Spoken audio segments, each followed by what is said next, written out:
আজি দাৰাংগাজুলি সমষ্টিত আমাৰ তামোলপুৰ জিলাৰ ভিতৰত দাৰাংগাজুলি সমষ্টিত এটা বৃহৎ জইনিং কাৰ্যসূচী হৈছে। মই ইয়াত উপস্থিত হৈছো।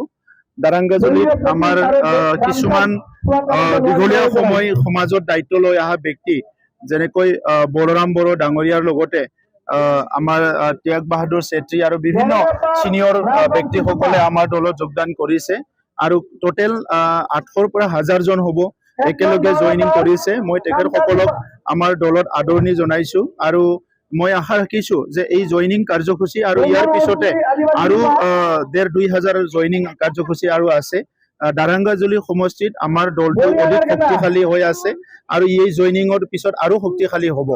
আজিৰ সময়ত বিটিআৰ অঞ্চলৰ ৰাইজে এটা উপলব্ধি হোৱাটো মই দেখিবলৈ পাইছো যে 17 বছৰৰ বিপিএফৰ শাসন বা তাৰ আগৰ সময়ৰ বিটিআৰ অঞ্চলৰ ৰাইজে যিবিলাক সমস্যাত ভুগি আছিলে এই সমস্যা এই 4টা বছৰ ইউপিপিএলৰ যিটো শাসন বা ইউপিপিএলৰ যিটো আমাৰ চৰকাৰ চলোৱা ইয়াৰ সকলো সন্তুষ্ট হৈছে, কাৰণ ইয়াত শান্তি আহিছে, ইয়াত নিৰাপত্তা আহিছে আৰু সকলো জনগোষ্ঠীৰ মাজত এটা স্বাভাৱিক আৰু সমন্বয়ৰ এটা পৰিৱেশ ঘূৰি আহিছে।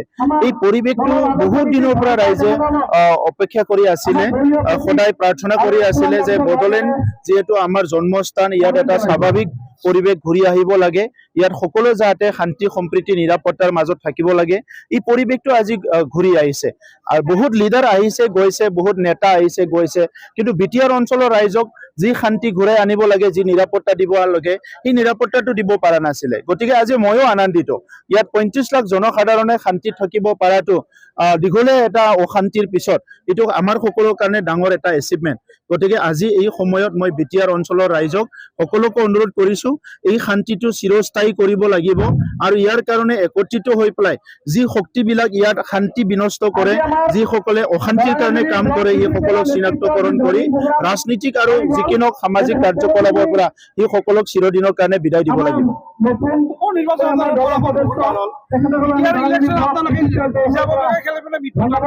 চাওক, এতিয়ালৈকে আমাৰ মিত্ৰতা আছে, আমাৰ কেন্দ্ৰীয়তো মিত্ৰতা আছে, ৰাজ্যতো মিত্ৰতা আছে, কাউন্সিলতো মিত্ৰতা আছে।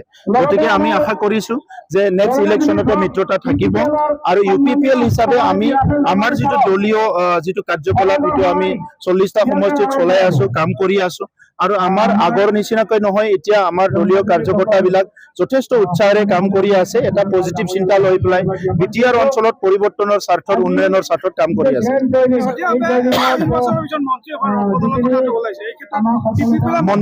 মন্ত্ৰীসভাৰ ৰোড বদল কৰাটো আমাৰ মুখ্যমন্ত্ৰী ডাঙৰীয়াৰ হাতত আছে। তেখেতে আমাৰ যিহেতু নেতা এই হিচাপে তেখেতে ইয়াৰ ওপৰত সিদ্ধান্ত ল'ব। আমাৰ দলৰ তৰফৰ পৰা আমি ইয়াত কমেণ্ট কৰিব বিচৰা নাই, তেখেতে যেনেকে ভাল ভাবে তেনেকৈ কৰিব, তেখেতৰ ওপৰত আমাৰ সম্পূৰ্ণ বিশ্বাস আছে। তেখেতে পলিটিকেলি কি কৰিব সেইটো তেখেতৰ কথা।